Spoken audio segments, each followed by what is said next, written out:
There are two pictures here of the Beatles, which you can just about see in one, but you certainly can see in the other. You can see John and uh, uh, Paul and George. This is a command performance that I did in 1964, which was done at the Prince of Wales Theatre in London. Now, I was appearing at the Americana in New York City, and I received a telegram. Now, at this time, Ladies of Tramp was a worldwide hit.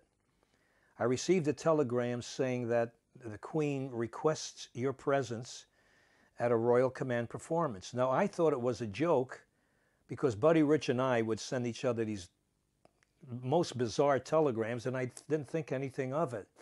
When surely enough, it was the truth. So, and in those days, I really didn't like to fly. So I got through the show on a Saturday at the Americana, and I got on the plane on Sunday morning, and I flew to London. There was really a white knuckle flight. I was sitting there like this. I mean, I didn't move. The first time I said anything is when we landed at Heathrow. So we get into London, and we go to the Prince of Wales Theatre for rehearsal. Now, I have no idea who's on the show. I never heard of the Beatles. This was, I think, in October, a month or so before they came to Shea Stadium. Nobody knew the Beatles here.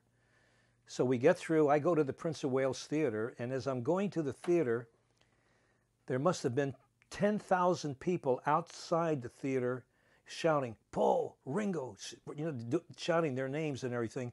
So what are they doing? We finally fight our way through the crowd, go backstage. I rehearsed my song, Ladies of Tramp, and whatever else I did. I think it was a Rhapsody in Blue or something, a piano solo. And then they announced the Beatles. I don't know who the Beatles are. As I'm looking around, every man that I see and every young guy that I see had these kind of crazy haircuts. I thought everybody looked like the Three Stooges. I said, who are the Beatles? So they come on stage, and I meet the four guys who were really very nice. Of course, the most eccentric was John, but he should be because he was probably the most brilliant of them all. And they do a couple of songs. Now, during this period, Melody Maker magazine, which is a top newspaper in England, came to interview me because I had one of the top 10 songs, which was Ladies of Tramp. And one of the reviewers said to me, Mr. Greco, what is your concept of the Beatles? What do you think of the Beatles?